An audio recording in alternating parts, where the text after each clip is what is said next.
Ladies and gentlemen, welcome back to It's Showtime Wrestling Podcast with your host, the Matt Weinberg. As always, I am sitting here with the glorious, the stupendous, the genius, and the social butterfly that is Casey, Mr. Showtime Martin. How are you doing today, sir? I apologize in advance for the raspiness in my voice, but your boys went to Halloween Havoc in the flesh last night, and I'm pretty sure Braun Breaker won because of me. I'm just going to throw it out there.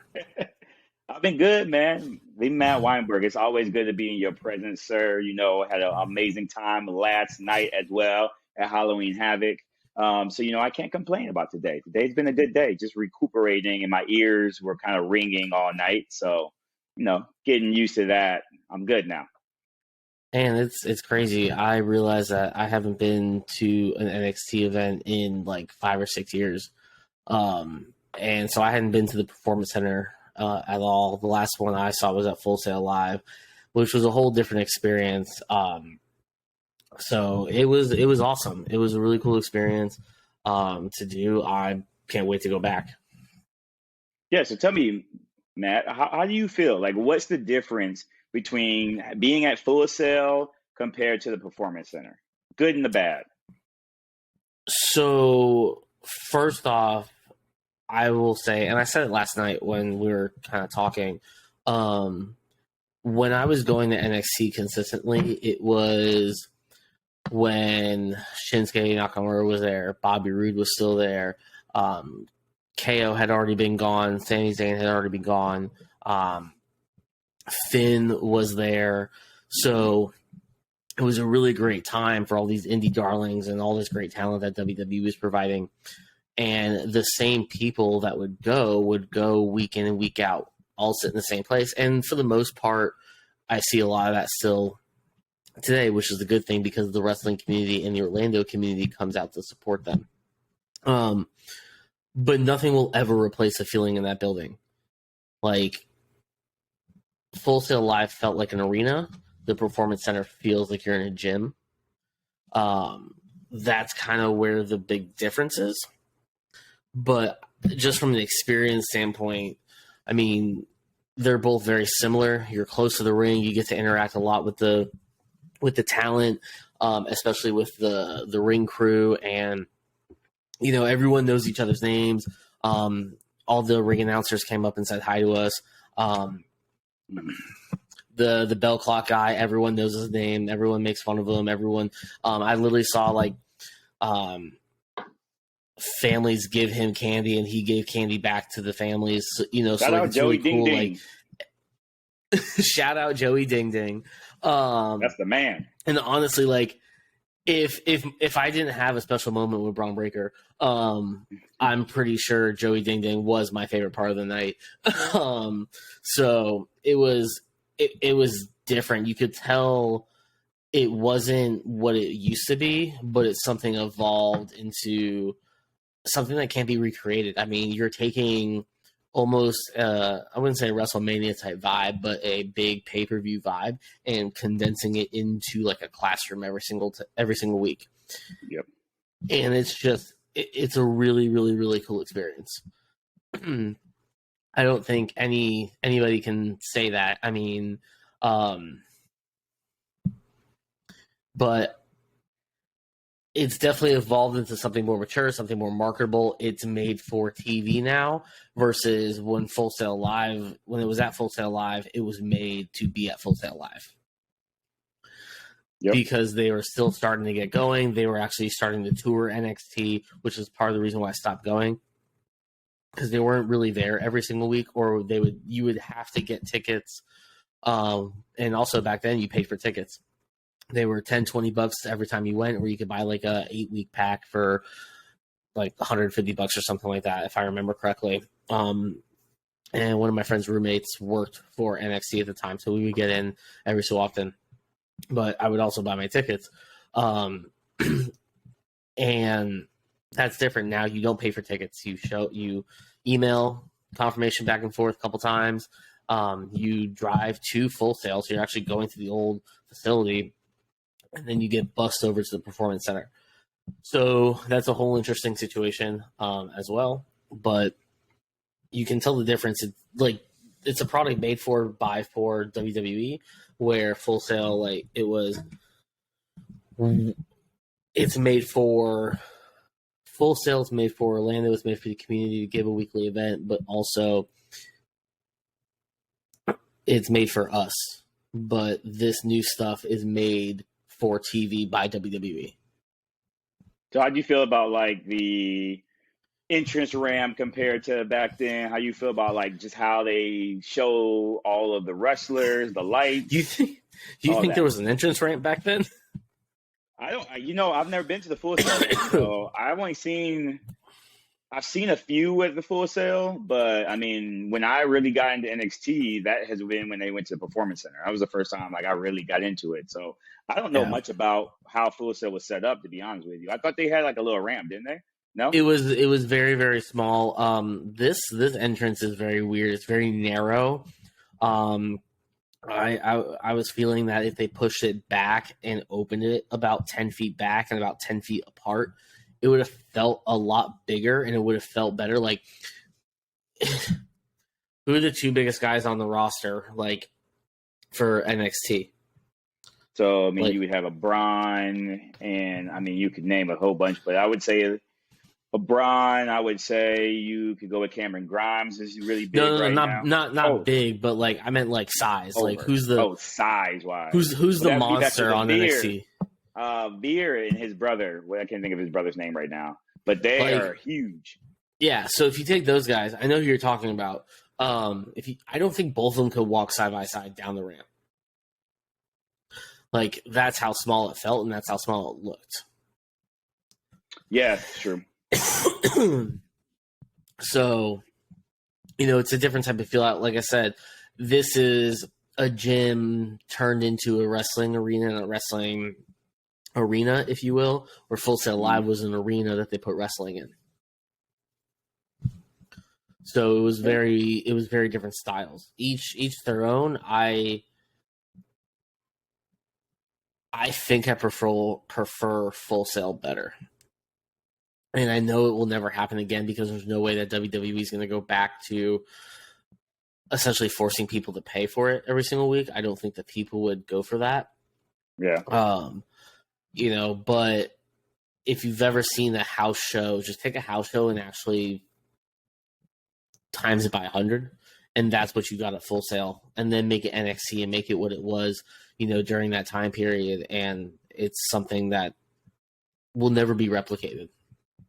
Kind of like ECW, the beginnings of ECW. It's never going to be replicated. Yeah.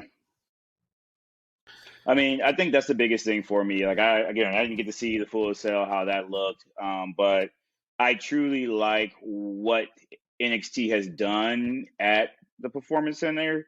I do not like the new setup, though, because I am a black and gold fan. I am not 2.0 for sure. Was terrible to me. But then, I don't know what you want to call this new era, white and gold, maybe. But So I you're like not. what it was before. So you're not liking NXT 3.0? No, I mean, I am all good with the wrestlers, all that kind of stuff. I hate the setup. I'm happy we got rid of so many of the colors. I just thought it became Yeah. cheesy, and it went from being something real serious and really great to being more of a funny AEW dark thing. And I didn't like that at all. Like, I love my old black and gold where I used to get the best of the best wrestling. I didn't have to worry about anything else. I was getting entertained all the time. And then I went to like a kid's teenager like type of thing, and I didn't really care for the 2.0 and where they went with that. Yeah, I never really watched a lot of the NXT 2.0 because it was when it was under Triple H originally. They were competing against AEW, and you knew that, and they wanted to be an A show no matter what. When Vince took over NXT again, there's no way that NXT is going to be the A show. Yeah. So he basically had to almost make it still be decent, but can take the coolness out of it so people paid more attention to Raw and or SmackDown. Yep. I like that they blurred the lines though now. So, hopefully they can make it all back to being normal where you bring some people down, you move some people up, and you interchange a lot. I was really looking Yeah, for Survivor Series to be that time. I know that's not going to be the case now, but I do believe in a war game situation going forward. I think they can get to a point where they highlight maybe one NXT match, and I think that is the way I believe that Triple H should kind of bring people in. Then the way he's been doing it recently and before, if you kind of just they pop up, like the Shield was a real cool thing to do. I get it, but I feel like everything's trying to be the Shield now. They just pop up, even with my boys Legado and that. They kind of just pop up, beat people up, and then here you are. You don't really know anything about them. I don't like that look of it. I want people to know, and I think that if you start getting the people that you're thinking about bringing up, you start having a match, maybe the second match of the night or first match in the third hour or something. You bring up an NXT call up, two people or, tag teams, and you do a match. You start doing one. I mean, God, right? Raw is 3 hours. You have enough time to put at least one NXT match on with the people that are ready, right? You could do that and be fine. no, I think it's better if you keep it separate. I mean, because there is still the connotation that NXT is the minor league, if you will. It's still the developmental program for WWE. I don't think they need to spend time at all. They do enough cross referencing and cross marketing and stuff like that when it happens. I don't think you need to designate a 20-minute match, let's say, every single week on Monday Night Raw. If you're going to do something like that, bring back 205 Live and do it that way, or bring back a cruiserweight division. I would all be for a cruiserweight division. I think they should be the cruiserweight title. I just feel like you're gonna call up NXT people regardless. We've already done it. You got Hit Row, you got Legado. So instead of the way you put them on, I think they should have introduced them a little bit different by bringing them out, having a video package. Like we know how badass WWE does their video package, make people kind of care, and so the crowd understands. Because if you look at the last takeover they did, I think it was in Dallas, it was ridiculously terrible because every person who came out, nobody knew who they were. Yeah, but you can't just call people up. Like, Correct. you have to do that, but there has to be reasoning, there has to be stories for them, there has to do that sort of stuff. And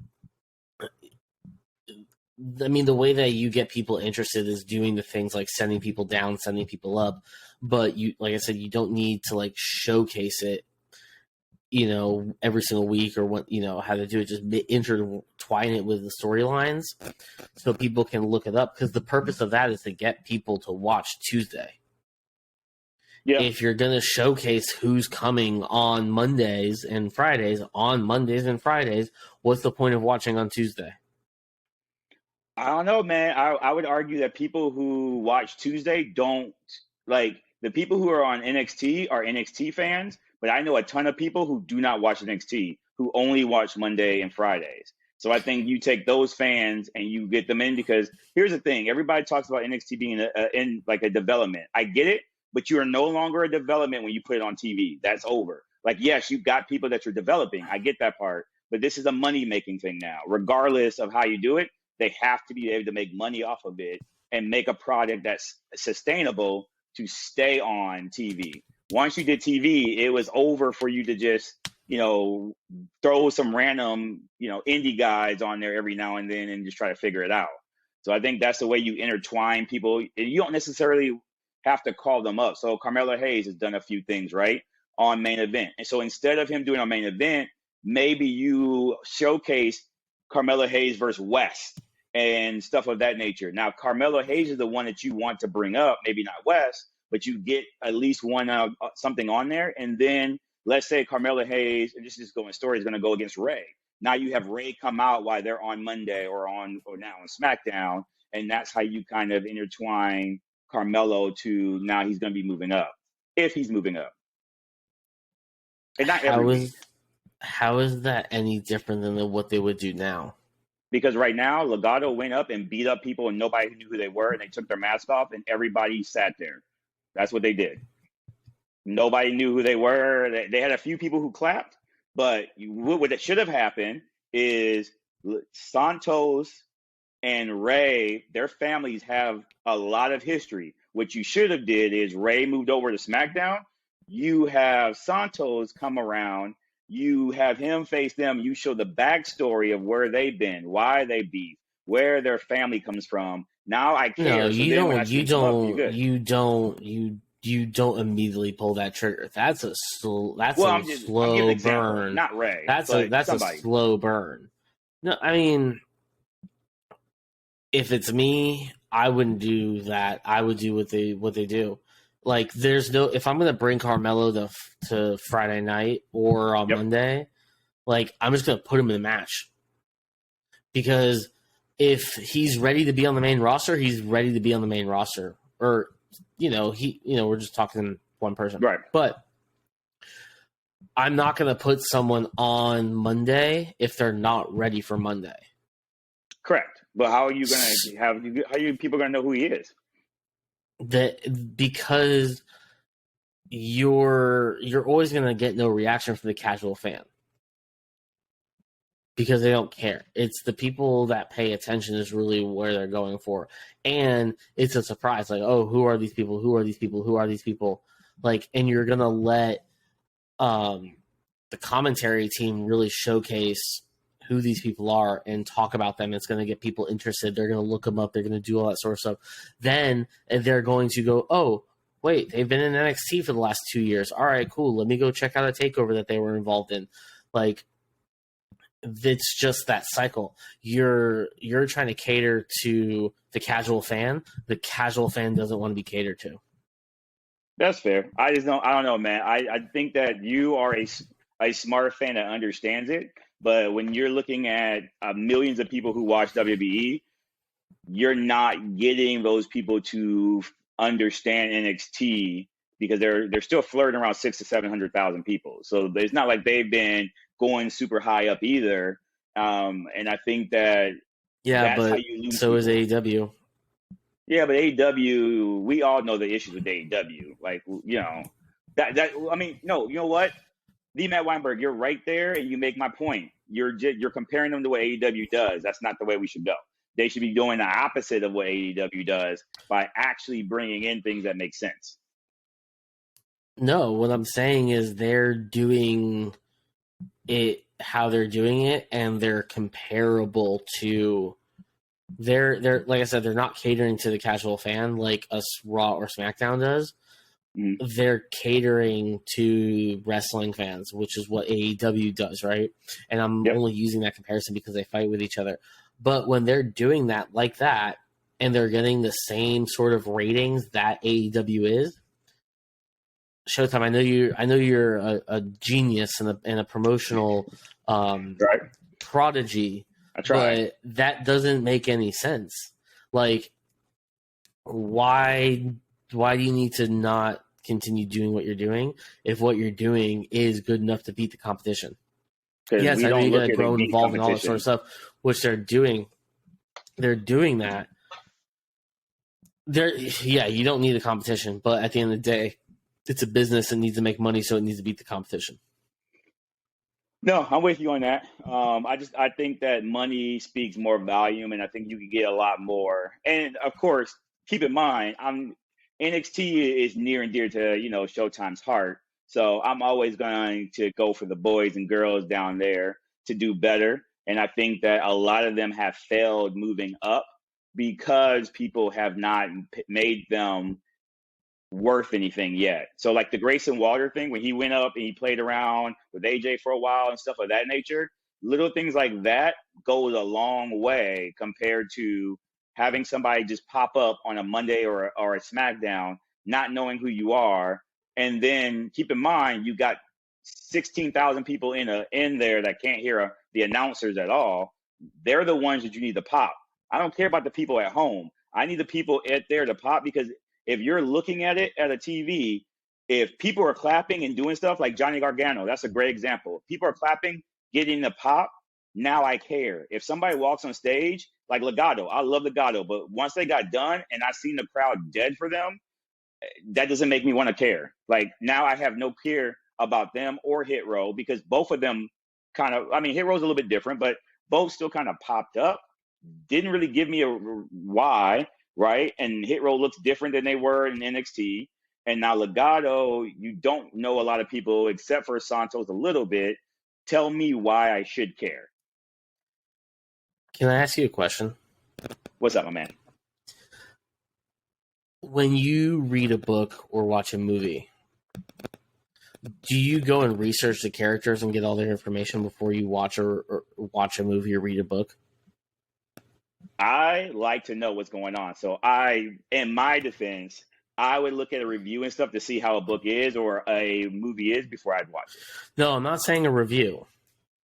I'm saying like if you're like if you've never heard of Iron Man before, right? And you're going and you're going, oh, I'm gonna go see this great new movie called Iron Man. Would you not go look up who Iron Man is and Tony Stark is and all of like his abilities before you go and watch the movie? Hell no. Or you just go and watch a movie? I would just watch a movie. I would read reviews on it. If people say it was good, I'd go watch it. I would not. I am not a person because I don't have a reason to. For me, I don't care.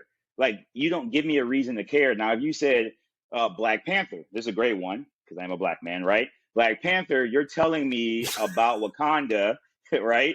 And you're telling me the reasons why I should care.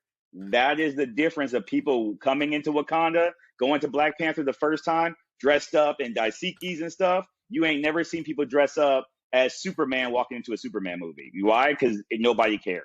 It's just a Superman movie. Wakanda was something that people cared about. The Black Panther was something that made people want to learn their roots. There's people who've never cared about Daisiki. They don't know what that looks like. They don't know anything about Africa. They don't know anything about any of that, right? Yeah, but all of that came from the storytelling of the movie. No, it was before Black Panther came out.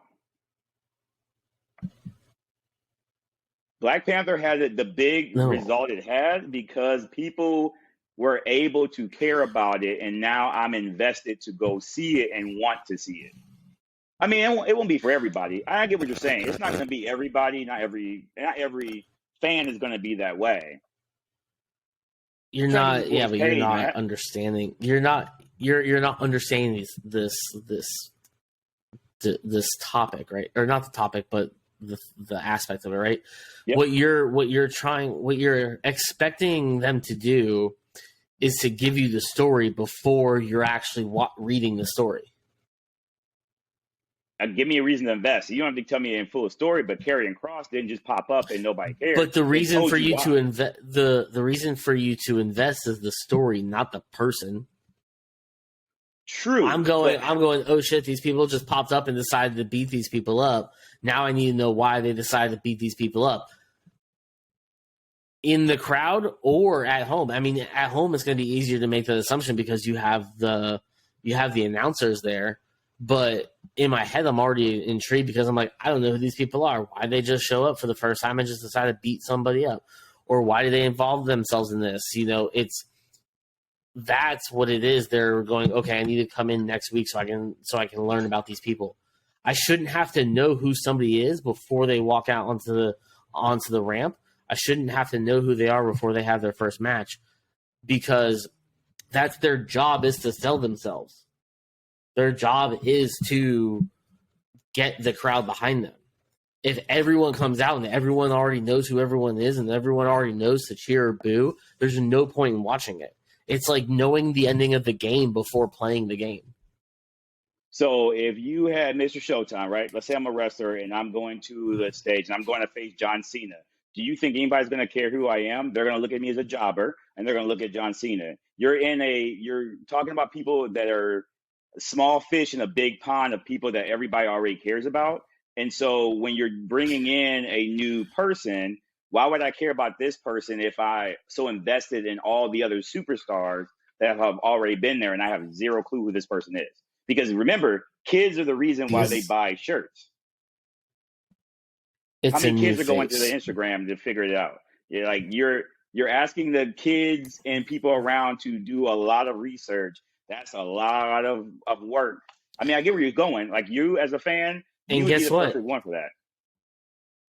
No, but guess what? It's been What's this up? way since wrestling started. Right, and I think it's terrible. I think it's terrible. I think it's terrible. But it I mean, it works for some people and it doesn't work for others. Look at the pop. Look at the merchandise.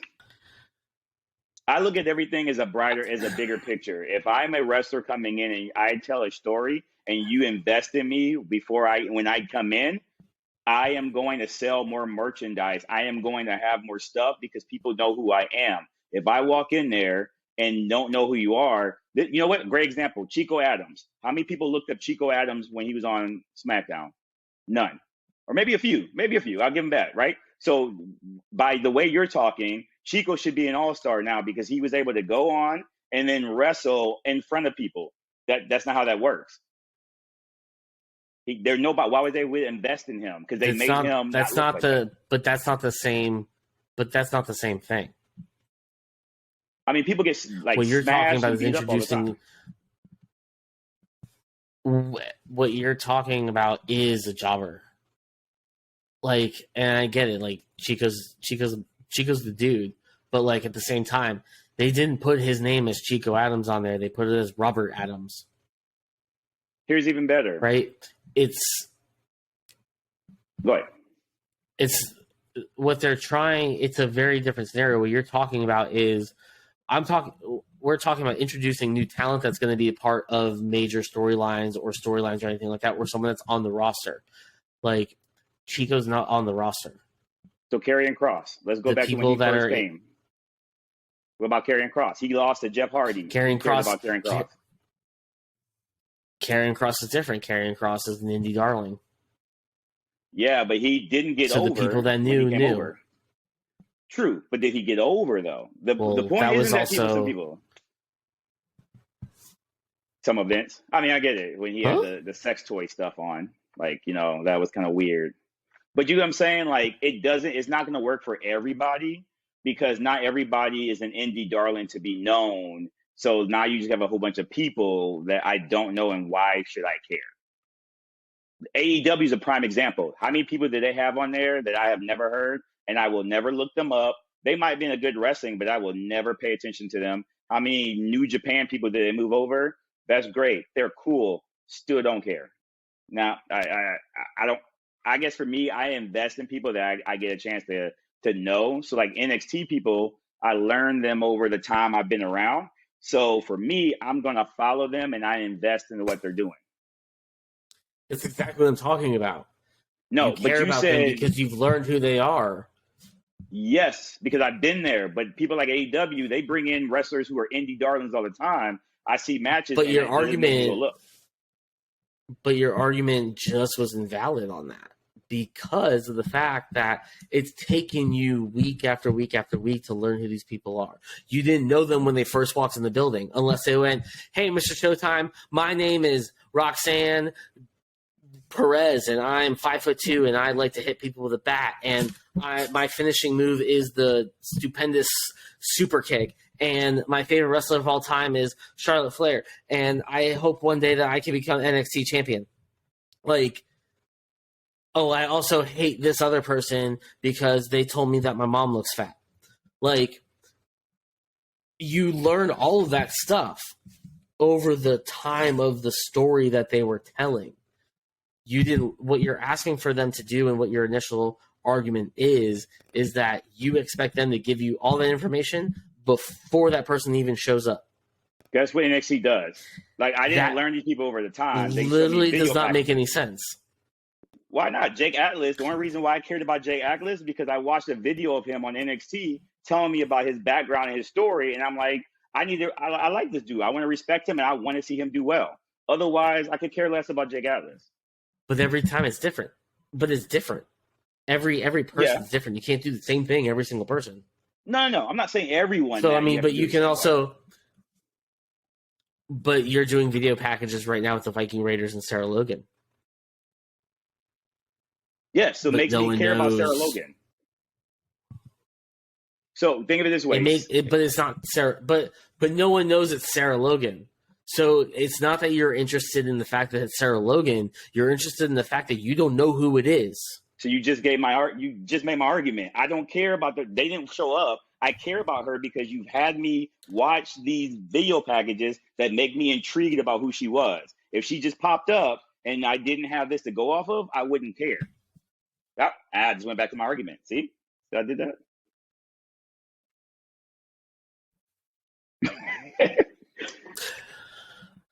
People apparently Showtime's been taking tests. Apparently, Showtime takes tests with all the answers in front of them. No, you have to study for them to learn what they are, but you have to make me care. People go into college every day and flunk out because nobody makes them care about the subject that they're doing. It's the same concept. Because they should care for themselves. They should care for themselves. That's very true. If you're paying thousands of dollars to go to college, get off your ass and go to class. No, I mean, I'm with you on that. But you can't expect somebody who's making That's the name of this episode. Get off your ass and get to class. But you can't take somebody who's $50,000 a year and think that he can be Seth Rollins at $3 million a year to do all the same stuff. Like, you can't expect me to walk into Raw and be able to just make you care about me. I have no way to do that without somebody giving me some love. Yes, you do. Well, I mean, if you think everybody's Cena, it's literally their job is to get over. Yes and no, because it's literally their job. That's not really your job because you're being told what to do. So if I'm saying you're coming in, I'm Triple H, and I'm like, Matt, you've been doing really awesome on NXT. I'm going to have you pop up tomorrow, and you're going to be Mediocre Man. Tell me how you're going to get over, because that's never going to work. Because Mediocre Man's tried, and that didn't work. What's Mediocre Man? Tried. I don't know, but I'm just making that one. But he was somebody, like, I think in WCW. Karrion Kross tried, and the same thing. If I give you a stupid sex outfit and tell you to go wrestle, like, I mean, people care because they want to make fun of you, but they don't care about you wrestling. I get your point, though. I think we're in the same page. You can't do it for everybody. I'm just saying, like, the big hitters. When you talk about Santos, you cannot just throw him on something. He's got to be somebody who's special because he is special. But he's not from here. He's from Mexico. But you're the only... Exactly. So you don't even have that NXT argument. You're bringing in someone that not anyone's going to know unless you've been watching NXT. So they now have to rely on... Video package. No, you're relying on the story that they're going to tell, and they're going to introduce themselves. They immediately did it. I'm Zelina Vega. This is Legado del Fantasma, blah, blah, blah. I came back, but I'm not alone, and we're going to do this. That's how you do. If you give a video package, you're going to literally ruin every single surprise. We will literally have no surprises anymore. That amazing pop that we had when Bray Wyatt returns, imagine if nobody knew anything beforehand. Like AJ Styles coming back, like Edge coming back. Like, if we had video package for every debut, we'll never have that surprise again. You will never have genuine every pops. Debut, but I think that you need it for certain people. Because here's the thing. There was no pop when Zelina Vega told them that they're Legado Fantasma. Nobody knew who that was. So what was the purpose? Like, you didn't, I guess for me, you didn't serve the purpose of what you're trying to do all the time. Now, sometimes you can make it work. AJ Styles is not one because that's a whole different level. But Finn Balor's another one. But if you take somebody like Santos, who has a huge love and a lot of history in wrestling, and you don't tell me who he is, he's just another Spanish wrestler that is maybe cool, but why should I care? Like, tell me why I should invest in him just because you have the rest of time that he's under contract to tell the story of who he is. You're at the beginning of a book. You just opened up a book. You don't want to get to the ending before you read the book. That's when you're doing a book. In this case, we're about money, and money is every weekend I need to sell tickets and I need to have ratings.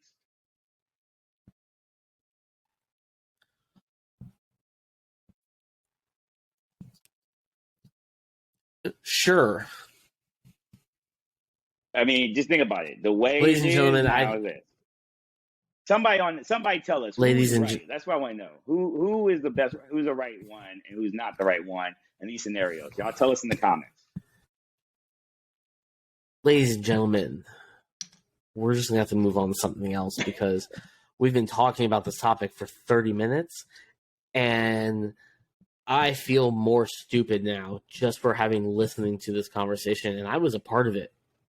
So I'm sorry, and I know that no one's going to download this now, apparently. So, No, I think it's a great topic. I think a lot of people talk about it. It's a great topic. How do you bring people into wrestling? okay.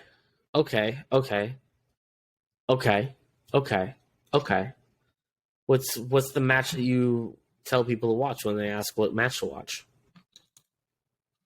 So it depends on the wrestler you're coming out with. But like, if you're telling me, hey, tell me about Finn Balor, but he's not in NXT, he's not anywhere else, and No. I'm bringing him over. Who you want me? Who you want? Just No, Santos? no.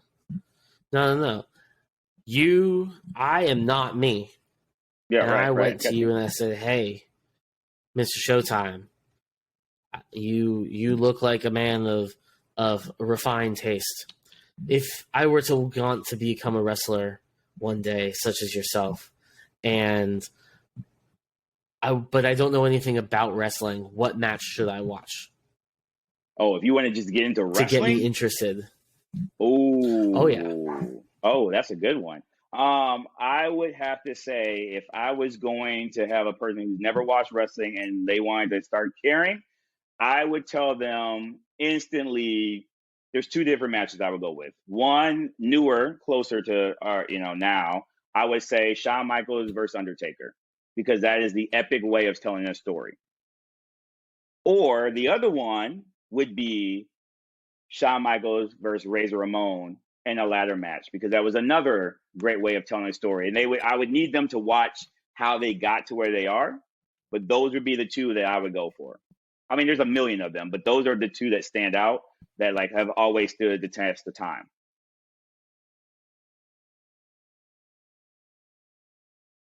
Dope. I don't think I have one. Wait a minute, you asked me a question and you don't have an Yeah. answer to?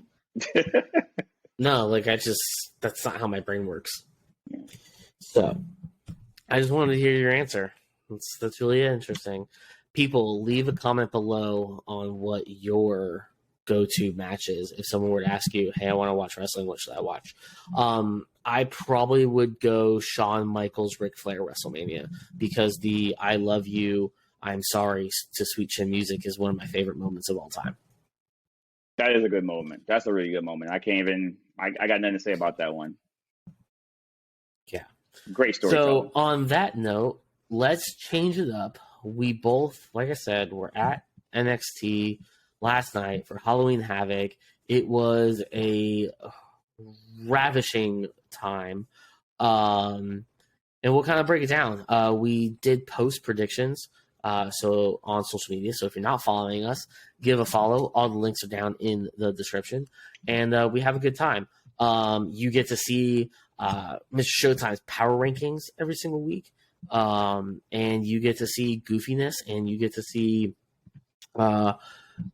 information as best as we can get it to you. So, with that being said, we did get a couple dark matches, which is really cool to see. They were not really anything to talk about, though. So we're not going to talk about it.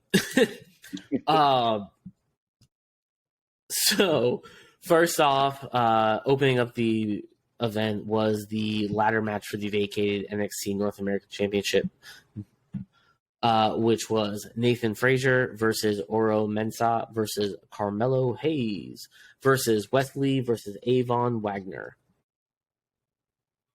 I think it's just Von Wagner. I think I typed wrong on my notes. I was going to say, where you get the Avon from?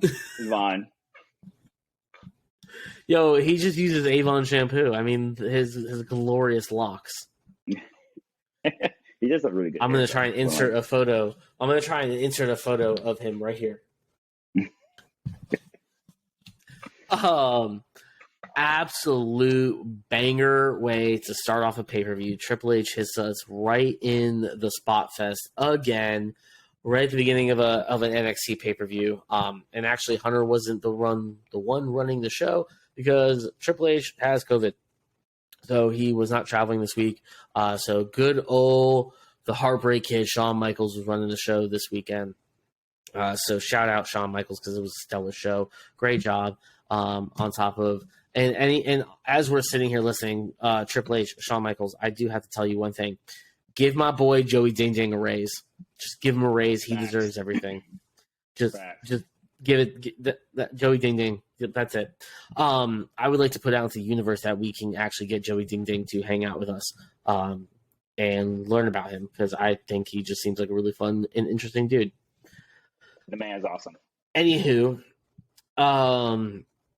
I predicted that Carmelo Hayes was going to win back the NXT North American Championship, and Mr. Showtime predicted that Wes Lee was going to become the new NXT North American Championship.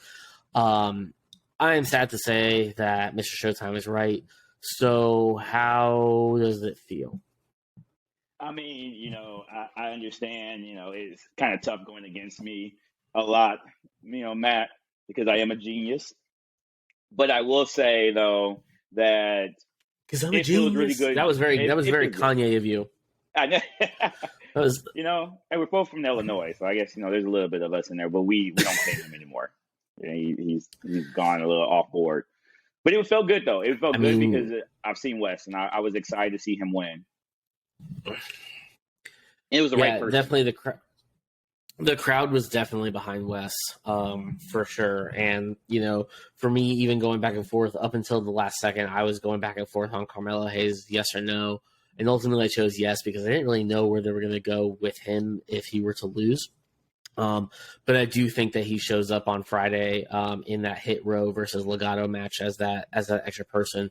I think that'd be a really great way to introduce him. I think he'd fit in into that vibe. And hopefully we see Trick join him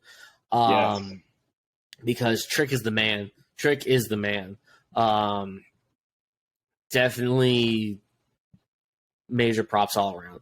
So, and that man greatest hype man ever. Yeah. We'll try and get in touch. His people can get in touch with our people, stuff like that. We'll see what we can do. I'm just gonna put all these feelers out into the universe. I want to talk to everyone. We'll talk about my special moment with Braun Breaker later. That was a good moment for you. I'm very happy for you.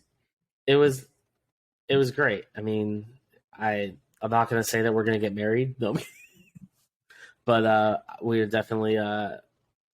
I understood Braun Breaker, and that's really it. Last night made me understand Braun Breaker, and I'm all for it. I'm all in. I think that's the big thing about being NXT, though, as well as you get that. Yeah, no, 100%, and I don't think I would have ever gotten that just watching it on TV, because the thing is, and sorry guys, I said this last night. We were in the bus back to the parking lot, basically, and I said, look, I haven't been the biggest Braun Breaker fan because I just didn't get it. And I said, I thought I saw it a week or so ago when he had that like near Steiner Math promo. And I saw him go, okay, I can be a Steiner. I don't have to be my dad, and I don't have to be my uncle. Like, just like Charlotte one day realized, I can be a Flair, but I don't need to be Rick. I can pay homage to what they are and where I come from and be that style, but I can't make them my whole entire personality. I can put my own spin on it. Just like Roman's done with the bloodline and the head of the table and all of them. Just like Charlotte's done with her family and all that, like Ray and Dominic and all that sort of stuff. But he pulled back for some reason. I don't know if it was the promo, just wasn't confident enough or anything like that, but he pulled back. And I saw that light show, and I've been waiting for it to come back. And I saw it, and that's what matters. And I really hope that he continues on that path, because that can be something really special if he gets onto that. But yeah, I didn't know what they were going to do with that situation, so I went with a smart pick. But we'll see. I've been talking way too long. So next we had Apollo Crews versus Grayson Waller for nothing. It was supposed to be it's spin the wheel, make a deal with Chucky, and the wheel spun to a casket match. Please explain the weirdness of the casket match situation, fiasco, if you will, because there was two caskets. Yep. Everybody that I've listened to or talked to or heard in their podcasts have all said the same thing. Nobody understands because technically speaking, if you slam somebody in and they break through the casket and they don't move, then you would win because the goal is to get them in the casket, slam the door's broke because you went through it. I don't understand what Yeah, the if there's purpose no was, and I door. think they didn't tell us anything. So I think maybe they expressed it or said it on maybe the pre-show on TV, and we couldn't hear because I don't know where the casket match came from. I was there Tuesday before, and they didn't say anything about a casket. Chucky just said that he's going to be in a match. He never said what the match was. So I think that just kind of threw everybody off. And why would you put somebody in a casket that's not like a specialty type of person? Like that's an Undertaker, a Kane, maybe a Fiend type of thing, or maybe Demon Well, Balor. Other than that, I don't get it. well, and they also brought it out with like druids too. So like we were all like, "What is It's also Undertaker doing weird. here?" Which was very interesting. But yeah, I mean, I agree. I don't think you need. I think if you go the route that Apollo could go, then the casket match makes more sense. Um, but I don't really know what this does for the story. I mean, I get now that Apollo has won one and Grayson has won one, so they can have a rubber match, which we'll probably get. I don't think it's necessary. I think they can move on to other things. We both Yes. predicted Grayson Waller to win this match. Both of us were wrong. But technically, both of us were right if you actually take the first casket into effect. Next, we had the Weapons Wild match, which is Cora Jade versus Roxanne Perez. Both of us chose Roxanne Perez. Pretty sure both of us won. My brain is a little confused right now. I think both of us are correct on that. Yes. Cool. Yeah. Yep. Guys, I was there last night. We were out there till midnight. I got home. I was in bed by 1 p.m. Or 1 a.m. Sorry. I had to be up at 6, and I've been at work ever since. So, and then came home and had the time to eat a little bit and sit down with Showtime. So I'm bringing you the best I can right now. My brain's a little fuzzy, so I'm sorry. But Showtime, talk to me about this match because this one was a fun one. Yeah, I think, for me, I was very skeptical about how Roxy and Core were going to do together because they're still very, very green. And obviously, when you add in weapons to something as well, when you're still learning, that can either go really well or really bad. I think they did a really good job of telling and explaining the story in the ring, what they were trying to accomplish. I think, first of all, shout out to Cora. Like, from the time she got in NXT to where she's at now, she's done a lot. I mean, she has improved a whole lot. Roxy's a little different because she came from already knowing a lot about wrestling. So she's been good and she keeps getting good. But Cora has did a really big shift in how her character is and just how her work is. I'd like to see a little bit more heel work with the crowd. But other than that, man, this was a fun match. This was a good one. I enjoyed it. It kept me entertained as well. It wasn't too long. So that was a really big one for it. And I think that the crowd really enjoyed it as well. And now I believe these guys can move on to something else. But that was a great into a feud. Well, I agree. It was a really fun match. The only negative thing I have to say about the match was it felt like the Ronda Rousey Liv Morgan match where they didn't want to actually hurt each other. Like Yes. some of the spots with the ropes and like the brooms and stuff like that, it felt like they just went instead of just smacking it. And it may have come off differently on TV, but in the arena, like none of us were like, oh, because they weren't really trying to hit each other, it seemed like. But overall, great match. Following up, we have the ambulance match between Damon Kemp and Julius Creed. If Creed were to lose, his brother would be gone from NXT. I chose Kemp. Showtime chose Creed. I lost. This was a great match. Showtime, talk to me about it. This one, what I will say is they still, both of them are very green. I felt like there was times where they really didn't know what to do, but guys, they beat the hell out of each other.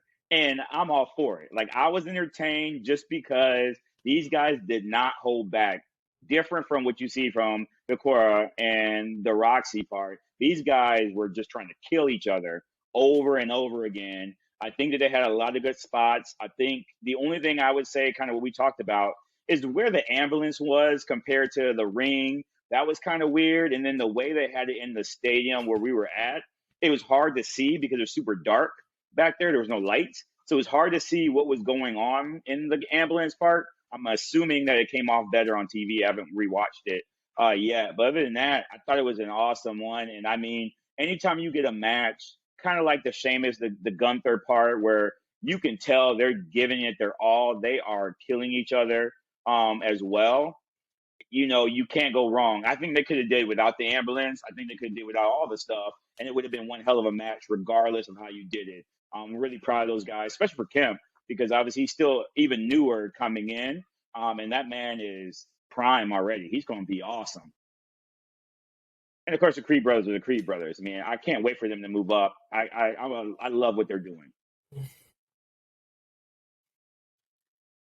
Showtime just wants everybody on NXT to be on Monday and Friday. He wants everyone to get theirs, which is great. But not everyone can get theirs. You have to remember that. Boys and girls will get paid, but only if they're deserving of it. They can only be one. All right, so moving on to the hottest match of the night, because there was fire involved. We had the NXT Women's Championship match. Mandy Rose, the champion, versus Alba Fire. This match, we got video packaging of it throughout the night of them fighting in the cemetery and like a haunted house, backstage in a car. Then they showed up and did their thing in the arena. It was really interesting. I'm definitely going to have to play it back and see how it all showed on television, because we all had no idea what was happening in the arena. But it did break up the night a little bit, which was nice to see. And I think they did a great job. I think the cinematic matches that we got in the COVID Mania with AJ Styles and Taker, what we got with John Cena and The Fiend, I think is really, really something special. And I'd like to see more of it. So I think that this is a really good gap and a really good way to bridge that gap. I'm going to throw it over to you, Showtime. Let me know what your thoughts. Let me know how you feel about it. We both chose Mandy Rose, and Mandy Rose, we have hashtag and still your NXT Women's Champion, longest reigning, most dominant Women's Champion in NXT history. I don't know how or what you do next with Mandy, but Showtime, I think you have an idea. Yeah, I mean, to be honest, I thought this was perfect. I mean, you know, Mandy Rose has proven over and over again that she can hold her own.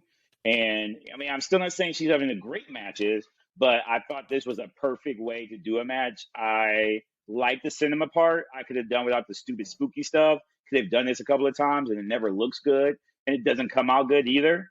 But I do like that they had some cinematic parts into it, because it did break down, to your point, Matt, what you were saying, kind of broke up the night, and I really enjoyed that. I like what they were trying to do, bringing her in, you know, just by herself, and, you know, having like pretty much an impromptu match. They just went right to the match, which I liked as well from it. Yeah. I got no complaints about this. You know, at the end of the day, I think that you got to figure out where to go with Mandy.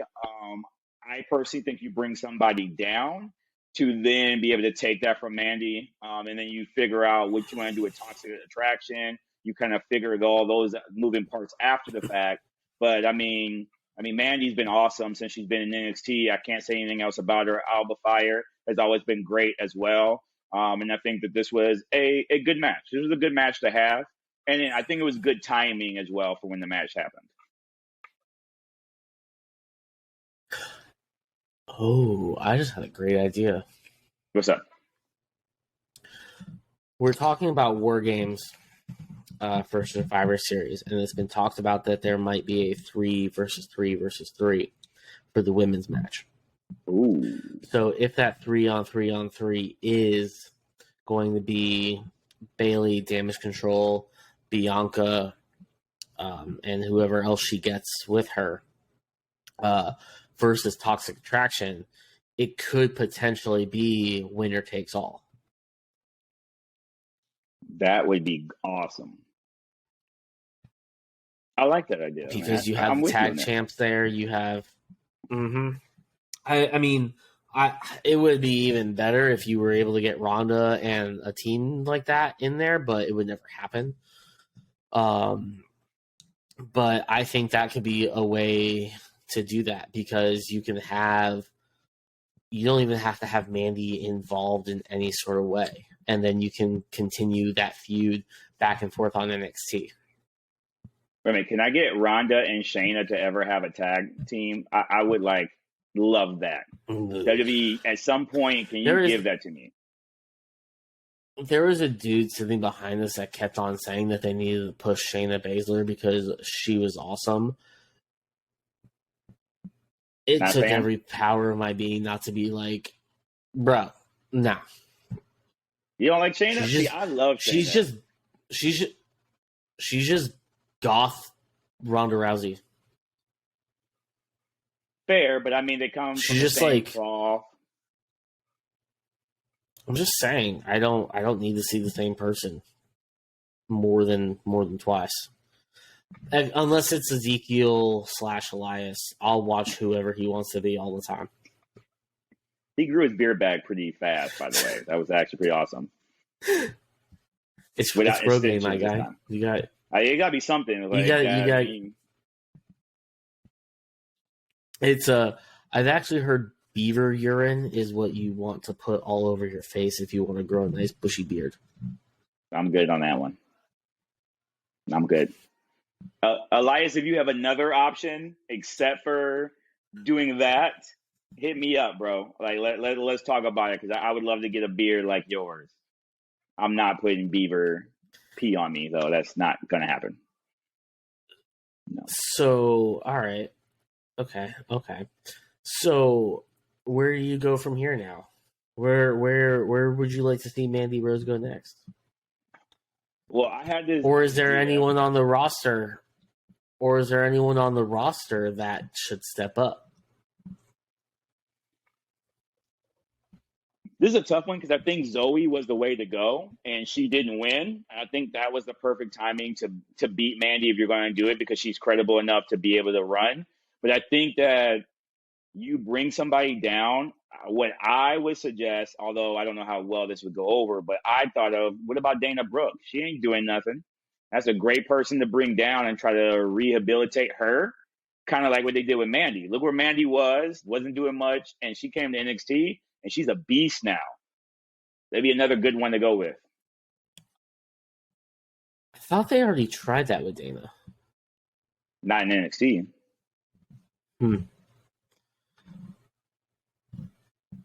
All right, I'm down. It's wild. It's a wild idea, but I love me some Miss Piggy. Her face looks like Miss Piggy from the Muppets to me. I can't unsee it. She's a great person, and she's huge in like the bodybuilding community and stuff like that. And that's actually how I started following her first. But yeah, it's just the way that the nose and the mouth look. I don't know. You could bring her down to Diamond Mine as well. She kind of looks like the girl in Diamond Mine. Yeah, you can bring her down to Diamond Mine and do that. But I think Dana's a good person. I think that's the way you go, or somebody else. I don't know who else is up in the roster you can bring down, but you want to bring somebody credible, but that can also teach the newer comers coming up So you get the Roxys, you're ready for them. You get the Coras. Now this time she'll be ready. You know, you got the Nikitas, the Lash Legends. You got a lot of people that are in line. I just don't think that they're ready yet, but they could use somebody who has the experience.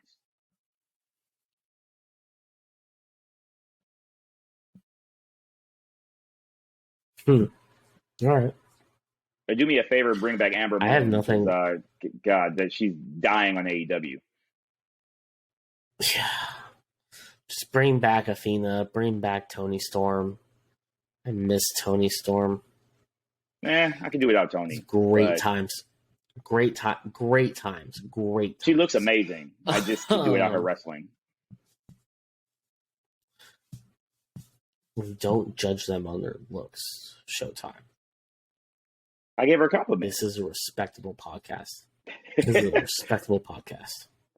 Good. Congratulations, Tony Storm. I don't know what you do over there in Showtime land, but in this land, we respect everyone. I got a number of respect. I'm happy except for Banana Man. Fuck Banana Man. That was a weirdo. That was weird. There was a banana guy in a suit across from us that literally I could not tell if he was staring at us or not. He was super creepy. I don't know who he was, and I didn't like him. And if I ever see him again, I'm gonna punch him. This man was wearing a banana costume, and it was the creepiest banana costume I've ever seen in my life. His eyes were just like this the whole entire time, and it was directly in our 12 o'clock. So if we looked up, we would just see Banana Man staring at us. So I told everyone that we were with I was going to find a way to weave Fuck Banana Man into this podcast, and I did. So you're welcome. I love you all. Thank you very much for making me feel part of the NXT family for the first time in 5 years. So with that being said, I'm going to pledge my allegiance to the NXT family by saying I'm all in on Braun Breaker because he was who I chose. And he did win his triple threat NXT championship match versus JD McDonough and Ilya Dragunov, which was that match. It had everything in it. I was so worried about Braun because I thought he was passed out. I even told him, Braun, you got to do more cardio, man, because he was winded after 6 minutes.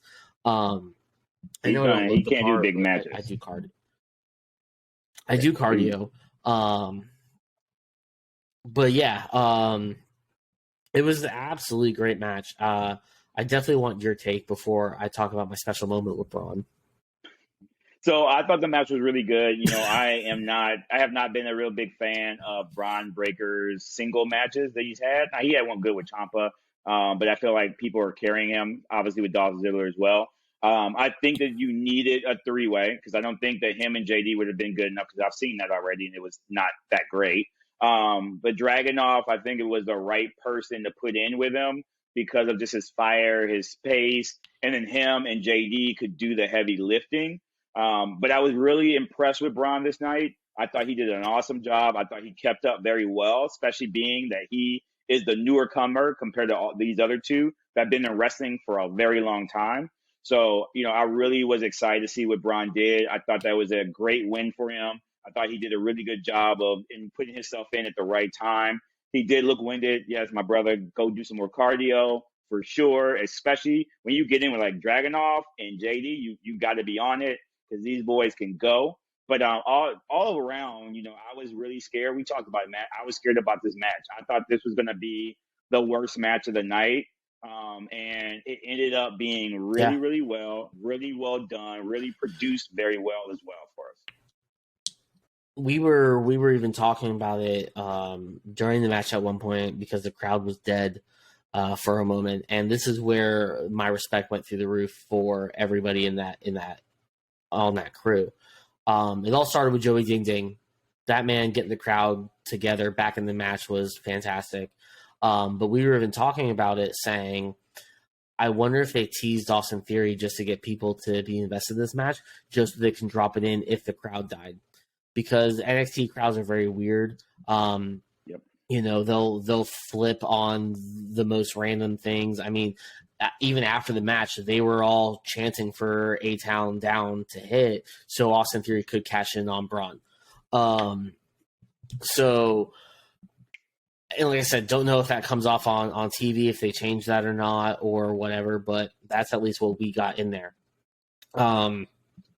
So during the match, we're talking, and you do sometimes get some interaction with the talent during the match or not during the match. And I was trying. I'm like, yo, if Braun's gonna win, let's go all in. Let's go either Braun or Ela, right? Ilya. Great match. And finally, I was like, screw it. And I'm just like, Braun. He was close enough. I'm like, Braun, you have a 33% chance of winning this match. Get your butt in there. And he turned around and just pointed at me dead center. And I was like, you're the man. And he just looked at me. He's like, you're the man. And literally went back in there like 5 minutes later, put the match away. And then literally as he was going around doing it again, as he went up to the top rope, pointed at me again. And I said, hey, good job. And he, gave me like a wink back or whatever. So it was cool, and that's where my respect for these guys and girls goes through the roof on it. And that's why I love being a part of this community, being a part of this industry, in the sense that they do it for us, in a way that is crazy. They can feed off people. They can do stuff. I mean, the way that there was a girl sitting next to me, and she was all for JD McDonough and was crying whenever someone said JD sucks. And we went back and forth for a little bit, but JD heard that and then bantered with us for a little bit, when the camera's not on them and all that sort of stuff, when they're doing all that. So, and that's cool, the way that they knew that the crowd was dying and they knew that we were trying to get people to go. There was a couple people throughout the arena that were trying hard to get the crowd back into it, us being some of them. And it's just cool to see how hard they worked to keep that momentum going. It was a long night. There was a lot of weirdness happening. There's a lot of drama apparently between all the different little groups that go to NXT every single week. So maybe we should do an episode on the Real Housewives of NXT. There's a lot, man. You guys don't understand what we deal with some of these. Like, I'm in NXT a lot, and some of these people that go every week, like, you guys are ridiculous. First, stop showing up at 9, 10 o'clock in the morning for something that doesn't start till 8 o'clock. Like, it's just stop. Like, get a life, get a job, please. Do something else. Yeah, literally. Like, the email from WWE says, please do not come before 6 p.m. And, like, there's a restaurant right by, so we got there at 4 so we could eat a little bit before. And the line was already, like, around the block. And I'm like, what's going on? And Showtime's just like, nah, people have been here since, like, 10 o'clock in the morning. And I'm like, that's insane. I mean, I guess this is their Sunday football tailgating. But no, they do every Tuesday, though. No, I know, but that's what I'm saying. Like, their Sunday tailgate is a Tuesday tailgate, which kind of makes sense. But, like, to your point, like, it's Tuesday, go to work, get a life, do something. So, meanwhile, I'll be off Tuesday, but I'm not going to NXT because I have a special day planned. There you go. Yeah, it'll be a good day. So, do you have anything to add on the night? I know I just shared my intimate moment with Braun, and I'm totally joking with the whole entire thing. Braun seems like a cool dude. I would love to grab a beer with him, or actually probably work out with him because I need. Yeah, I definitely want to hit a workout because I need to figure out how to get myself some Big Papa pump arms. Yeah. So, Matt, tell me what you think overall. What do you think overall about Halloween Havoc? If you had to grade it, what grade would you give it? Ooh. Yeah, it's a good one. B. A B. Okay, that's fair. A B for Braun Breaker. I was going to go with a B. I mean, there was definitely a bunch that could have gone better. There definitely could have been stuff that went wrong. There was definitely some miscues, obviously, with the casket match and stuff like that going on. And I guess Like I said, I'll have to watch it back and see if my grade changes on it because it probably looks different on TV. But besides technically the Weapons Wild match and the ambulance match, none of this did anything to progress storylines. So, and that's really where the issue comes to play. And I get it, the rest of the matches were really for titles, minus the casket match, but it doesn't really do anything to progress their stories. Like, we don't have anything for Braun next. So what are you going to do? Braun's going to come out and be like, all right, what's next? And Austin Theory's music's going to hit, or Ilya's going to hit, or, you know, something like that's going to happen because, oh, you didn't pin me, Braun. So, you know, it gets a little predictable. But that's the only thing I can say is really negative is just if you do a story, finish a story at a pay-per-view, especially if you're not going to have a pay-per-view every single month. I'm with you on that. And I think that the crazy thing is that he pinned Dragunov this time instead of JD, which we all thought that JD was going to take the pin. So I think that's a good way of them showing that this is over. And now who's the next one, which I thought that Apollo Crews was coming down to go against Braun, and then we never got there. So maybe we go back to that next. I don't really know where you go with Braun. I mean, so here's the thing. I guess it really depends on a couple things. It depends on what's going on with Bray Wyatt. It depends on if all those people are getting called up to go be part of the Firefly Funhouse, because it's talked about that Joe Gacy and Grayson Waller are potentially members of this Firefly Funhouse. And also the other thing that we saw during this, I don't know if it was on TV or we just got it, but at one point we saw a mask that was on fire in a trash can. That mask did look like T-Bar's mask. And we saw breaking news earlier today that it's rumored that Dijakovic is back down at NXT and got rid of the T-Bar gimmick, and he's coming back. That is really, really, really interesting. I would love to see him against Braun. I think that would be really interesting to be something different for Braun to try and go against someone bigger than him. And we know Dijakovic can go. I mean, some of his matches with Keith Lee, I would probably put some of those matches in my, hey, you should watch this if you want to get into wrestling. They are legendary. Yeah, they're absolute just, if you want to see really, really big men that can do incredible things, one, check out my OnlyFans, but two, watch that match.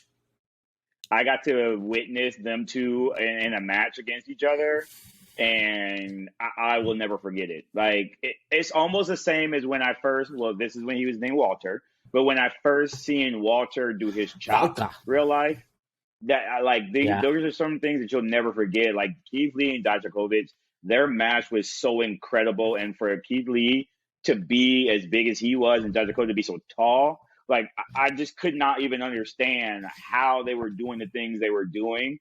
I'm super excited to see him come back to NXT.